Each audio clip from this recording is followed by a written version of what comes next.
I'm Barry Shaw, and welcome to The View from Israel. And football fans, stay tuned because this show is for you.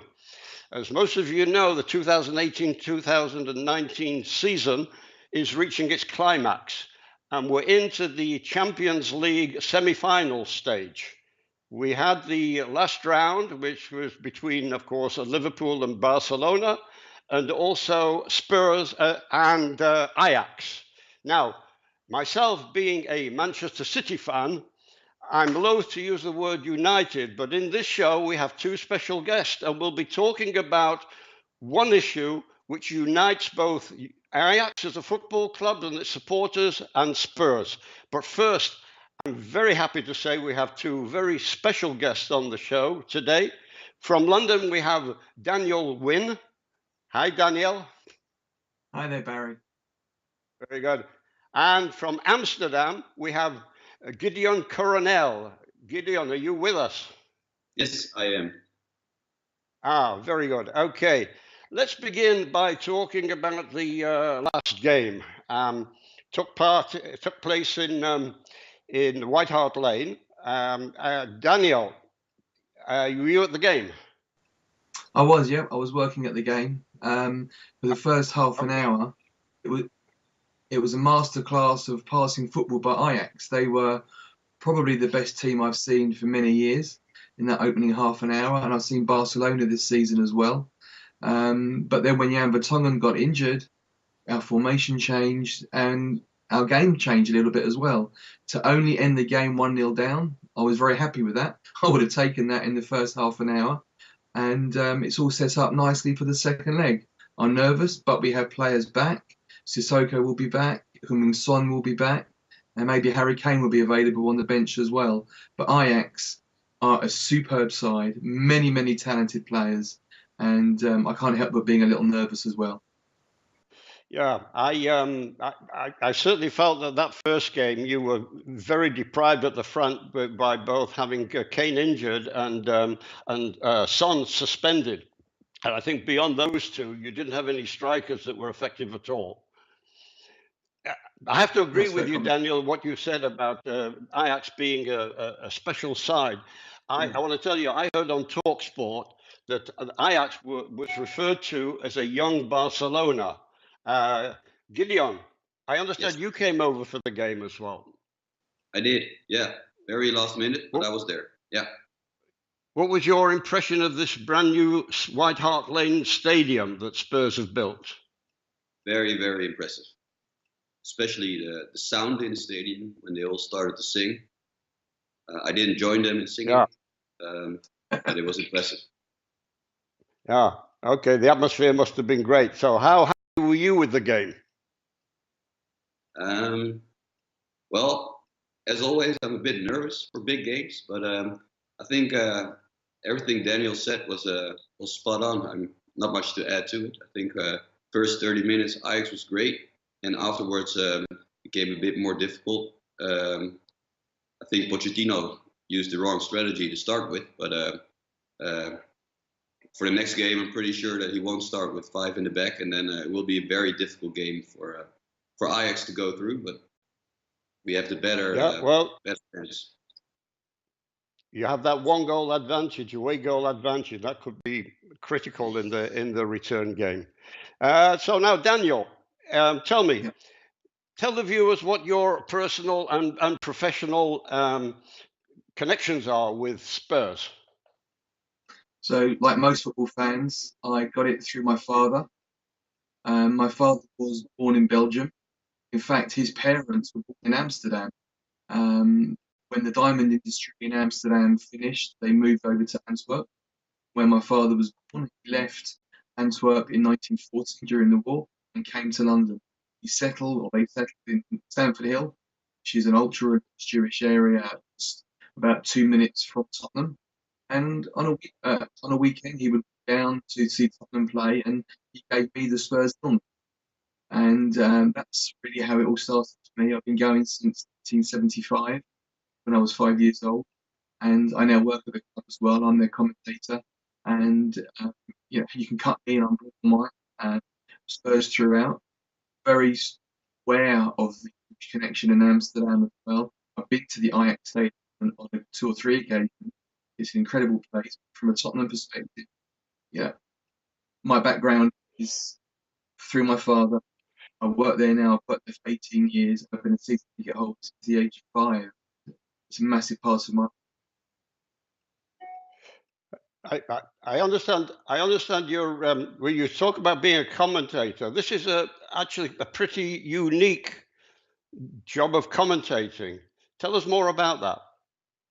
Yeah, so I've Who actually are you held 2 commentating commentary to? positions at Tottenham. Yeah, so for the last 17 years, I was a commentator on Spurs TV, covering every game the first team played. That role stopped this season, and I'm now doing the commentary for blind supporters inside the ground. So they are able to experience the atmosphere of going to see Tottenham play. And with an audio descriptive commentary, we paint a picture of what's in front of them. So they really get the full experience. Wow, that's amazing. So they not only get the atmosphere, but they're really kept up to speed with what's happening on the pitch. That's wonderful. I understand you have some connection with the supporters club.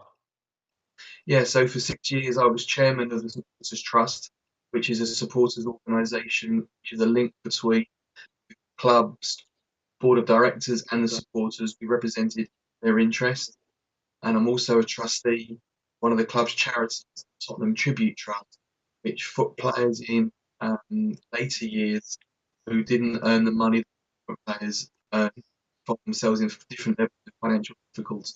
As a registered UK charity, we're able to provide a bit of care and respect where necessary to just make their latter years a bit easier for. Okay, excellent. Gideon, I understand you've not only got personal connections with Ajax, but also close family connections with Ajax. Tell us about that, please. Well, a bit similar to Daniel. I was also my father was the one who took me to Ajax when I was 5 years old, and he always went with his father and his brother to the Ajax games ever since he was 5 years old. So it's a family thing in that way. But also when I was, I think, 12 or 13 years old, not even younger, it was in '87. My uncle, so my father's brother, joined the board of Ajax from '89 till '98. What was his name? Very successful period for Ajax. Not really because of him, but it was a good time for him to be on the board. And then he came back as a chairman of the club in 2011. No, 2008, sorry, from 2008 till 2011. So that's the family connection. I've played myself for the amateur team for 3 years in the first team, and then I started to play in a more recreational level as of today. Not as of today, but until I'm still a member of the team. I don't play as much anymore, but I'm still a member of the amateur club. So you can see, our viewers can see that we have two guys here that are really closely connected to the two teams. So Daniel, I spoke before about the issue that, in a sense, connects the two clubs, unites both Spurs and Ajax, and this is the historic, you want to call that, and even a contemporary Jewish connection between the club. Tell us something about how this Jewish connection was involved with Tottenham Hotspurs, with Spurs. How did it start? How did it develop? So going back many years, I guess after the Second World War, the area of Tottenham was very heavily populated by Jewish people. Stamford Hill remains to this day a very highly concentrated area of Orthodox, the Hasidic community, and that's, as I said, about 2-3 minute walk from Tottenham Stadium. As a result of that, Tottenham became known as a Jewish club due to the population and the supporters. That turned around quite a hostile situation in the early 1970s. Some of the clubs that we played against called Tottenham the Yids in a nasty way, in a derogatory way. The Spurs fans thought, hold on a minute, we're going to use this as a positive. So we turned the aggression, the negativity around into a positive, and we started calling ourselves Yids. There was regularly Israeli flags at our games. So we really started as something negative. Spurs fans turned into a term of endearment, almost a badge of honour or a call to arms, whereby Spurs fans associated ourselves with that word. And it's only using a when Spurs fans call it, we sing the Yid Army, and that's only positive, no negativity at all. I'm sure we'll come on to it a bit in a few moments. Aha. Gideon, from your perspective over there in Amsterdam, I guess the Jewish connection, the history, was started probably before the Second World War because of the location of the ground in a Jewish area. But tell us a bit about the history of that period and also post Second World War, obviously with the Germans having occupied Holland. Yes. Well, exactly, because the Holocaust has a big impact in the Jewish community in Amsterdam. Before 1940, we had a large Jewish community. I think 140,000 Jews living in Holland, and the majority of them living in Amsterdam. And the area where the former stadium was located in the east of Amsterdam, indeed used to be the neighborhood where a lot of the Jewish people live. And similar to what Daniel just said, the away fans were saying that they were going to the Jews when they played Ajax. I wasn't there, obviously, but I'm not sure whether they meant it negatively. But in the same way as the Spurs fans did, the Ajax fans made it a positive thing, called themselves the Jews as a nickname. I think they're proud of it, but not because of the religion, but just because it's just a name for them, I believe. And they've been calling themselves that more and more after the war, but it really started to go to another level, to the next level in the 90s, when you saw the Israeli flags and they were really singing songs.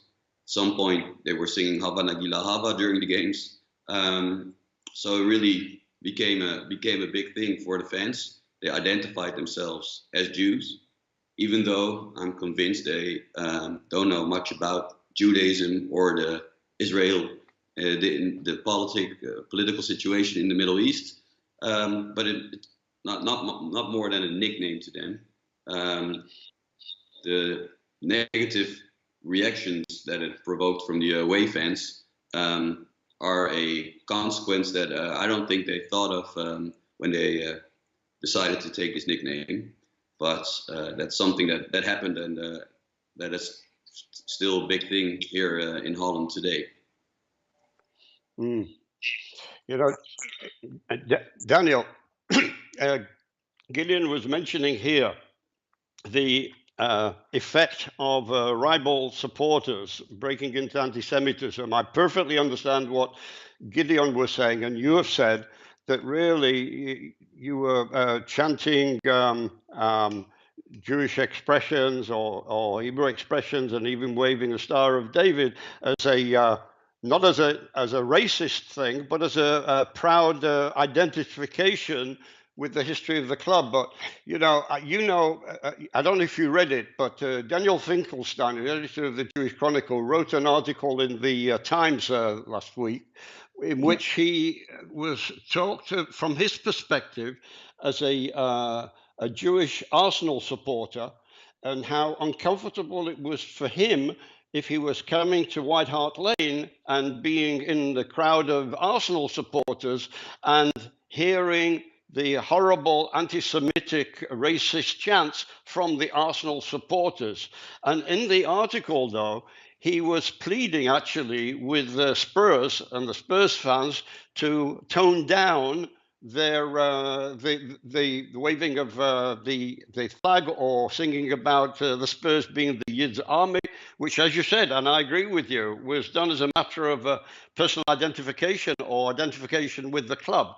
Now Gideon is saying the same, that in fact he has over there the issue of rival clubs who break into anti-Semitic chants, which obviously affects the atmosphere of the football club. And I suppose it comes down to this question at the end of the day. Should a club like Spurs or even Ajax tone down their pride in the history and identification of the club to appease anti-Semites and to keep a healthier atmosphere, if you want to call it that, or keep up with their there's many identity. points. Yeah, there's many Yeah, go points ahead. that you raised there. It's not a club thing first and foremost; it's a society thing, and also as a point of law. And it's been proven that Spurs as a club have gone to a QC in the UK to get a legal opinion. And it boils down to context and intent. When Spurs fans think that stuff, when Spurs fans associate themselves in the context and confines of the football stadium when supporting their football team, it's absolutely fine. There's no malicious intent. There's no idea to cause offence. It's purely supporting the football team. When other football supporters use it, or if it's used in the street, used negatively, and it's used as a term that is offensive, and that's where the problem lies. So it's an education in terms of the other supporters. As Gideon himself said, many Spurs fans don't understand what it fully means, don't understand the background, don't understand the politics in the Middle East. It's nothing to do with it. It's a nickname. In the same way, if you walk into a gay bar in London, the gay community, the homosexual community will use words like puff, queer, gay, which I, as a straight, wouldn't ever use because it's offensive. In the same way, if you walk into a predominantly black pub or a black restaurant, bar, etc., in an environment, they use the nigger word, they use other offensive terms, which they use as a way of embracing each other, but it's negative and it's used by other people. The content is exactly the same. So it's not a Tottenham Hotspur problem, it's a society problem used negatively. Yeah. Gideon, I understand that over there with Ajax, one of the things that you suffer from, both at away games and at home games especially, is some rival fans who are chanting things like Hamas, Hamas, Juden, alle het gas, Hamas, Jews to the gas, and also rival supporters giving Nazi salutes. Do you think that this negative phenomenon would go away even if Ajax fans weren't waving the Star of David flags, for instance? Would it still be there? There's only one way to find out, and I think it's the best way the best effort would be to ask the Ajax fans to stop doing it. Not that it justifies the reactions by the rival clubs, not at all, but let's try it that way. And that's what my uncle, amongst others, has tried in the 15 years ago. Didn't really succeed because it's difficult to really take it away from the fans. But it's already less now than it used to be 10 or 15 years ago. There's less Israeli flags, but it's still there. And as you said, the reactions by the rivalry fans is definitely still there. So I totally agree with you. There's only one way to find out whether it will help, and that's by stopping. The Ajax fans should stop identifying themselves, or at least expressing themselves as Jews. Well, I want to tell you, both of you really, from an Israeli perspective, I want to tell you that sometimes you think that by appeasing the enemy, or the racist in this case, it's going to stop the racist becoming racist. And you can even leave your Star of David flags at home and your chants at home, but I think you'll still find that you will still be identified as historically a club that was supported by Jews, not only Jews, of course, but I think the thing would be there. I think education, like Daniel said, it's a social thing, is very important. And I want to tell the viewers that just a few days ago, on Holocaust Day, there was a march which was called, it happens every year, called March of the Living, which retraces the death march of the surviving Jews of Auschwitz, where the Nazis marched them to Birkenau concentration camps. Thousands this year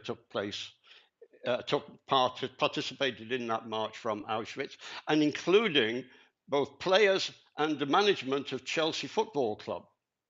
I would like to see perhaps next year some of the players and the management of both Spurs and Ajax and certainly some of the rival clubs, those who are guilty of Nazi chants, from actually setting an example by participating in next year's March of the Living on Holocaust Day 2020. I think that would be acting as role models of that, might set example for the people in the crowd.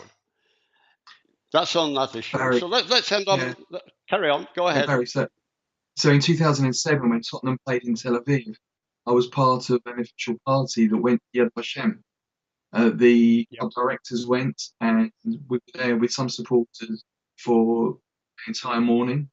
Some of the board of directors were there as well, as I said, and it's a very moving experience. So the Tottenham hierarchy is fully aware of the background and everything associated with it. They do take it seriously. The reason Chelsea in the march is basically because there's a fundamental problem within Chelsea supporters, not so much the club, but the supporters of anti-Semitic stance, and they're trying their best to turn that around.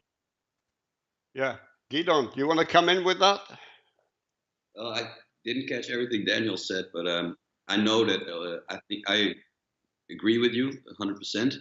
It would be even better not to send the players and the staff, but the rival fans, the ones who are guilty of chanting whatever it is that they are saying, because I think those are the people you have to educate, not as much the players or the management. But yeah, I really like the idea, and I hope it will be used. I know that in Holland they also did the Hague, one of the rival clubs.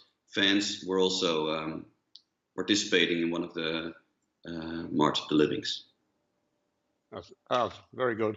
Very good. And further to what Daniel said, if Maccabi Tel Aviv and maybe even Maccabi Netanya, my hometown, make it into the Champions League next season and have the luck or misfortune to be drawn against Spurs or Ajax, and perhaps in the game over here in Israel, maybe some of the Ajax players and the management would go and visit, as Daniel said, Yad Vashem, basically simply because this image, I think, would get back to the fans, not just of the clubs, but of the other clubs also, and act as a symbol. Yeah. Anyway, let's end up on a brighter note, if you call it a brighter note, because we're recording this. This is going to go out just a few days before the return game between when Spurs have to travel to your Ajax stadium. So, Daniel, tell us, how do you anticipate this game panning out? You know, you've got to make up a 1-goal deficit here. We do. We can have different players available. Sissoko will be starting. I would have thought only Son's back from suspension. I think, as Gideon said, Mauricio Pochettino won't start with 3 centre-halves or 5 at the back. It'll be, a traditional 4 at the back. So we have to go to Ajax to attack. We have to get at least 1 goal, 2 if we're going to qualify. And you can't help but respect Ajax. They have talented players from the goalkeeper right through to the forward line. So it's a huge task. There are no illusions the size of the task that's ahead of us on Wednesday night, but it's something that we can overcome. Nothing but respect for Ajax, and if we do lose, then sincerely hope Ajax beat us winner in the final. So we're going to give it our best shot. I mean, it's a game on the. Yeah, okay. Well, look, Gideon, one thing I have to say in Daniel's defense was that the planning of the Dutch season worked out better for Ajax than the planning of the Premier League table, because Premier League teams have been playing like 2 times a week, and Ajax had a week's rest before that game at White Hart Lane. Are they playing this weekend, and how do you see the next game going? They're playing the cup final on Sunday. Oh wow! So that is wow. A game. All right. Yeah. I understand that the Spurs fans weren't happy that Ajax was a week off, but I like the response that the manager of Ajax gave. He said, maybe it's not fair that Ajax had the weekend off, but maybe it's also not fair that Spurs gets 200 million of euros for the broadcasting the games on TV, and Ajax gets 10 million. So there's also a bit more budget to buy more good players and have be capable to play 2 games a week. So not sure whether that should be an excuse, but it definitely helped, or maybe it didn't, but I think it did. And for the next game, as Daniel said, it's definitely Spurs still has a chance. They have a lot of players who can score a goal, and if they score early, then it will be a really tight game. Even if they don't score early and it stays 0-0 for a long time, then a lot can happen. So it will be really interesting, and I obviously hope that Ajax will go through, and otherwise, at least there's one Jewish club in the final. Well, look, I want to tell you, this is going to be recorded. It's going to be on YouTube before this second game. But I'm going to be really cruel here. I'm going to put you guys on the spot. I'm going to ask you both, first starting with you, Gideon, make a prediction. Who's going to go through to meet Barcelona in the final? Because I cannot see Liverpool pulling back a 3-goal deficit against Barcelona. So who's going to be playing Barcelona in the final? Start with you, Gideon. Ajax. You know what the score is going to be in the next game? 3-1. To who? To Ajax? Wow. Yes. Okay. Daniel, how do you respond to that? I won't be able to walk down Tottenham High Road into the next game if I say that Ajax are going to win. So I think we're going to win 2-1. I think it's a case of my heart says one thing, my head says another. So my heart says 2-1. My head, I'll leave that there. Your heart says 2-1 to Spurs, I guess. Yeah. Right? Yeah, so I lost the connection. My heart says 2-1 to Tottenham. My head says something maybe different. All right, you're playing it safe. Okay, that's in the can. It's recorded. This video will be coming out on YouTube and other social media outlets. First of all, I want to say thank you very much both to Daniel and to Gideon. You've been spectacular guests on the show. Thank you, Daniel in London. Thank you. Thank you, Gideon in Amsterdam. Thank you. And I hope you enjoyed the show. Makes a light change, and I hope you found it interesting for this link here, which connected Israel to Amsterdam to London via Stockholm, Sweden. So thanks for joining me on The View from Israel, and Shalom from Israel.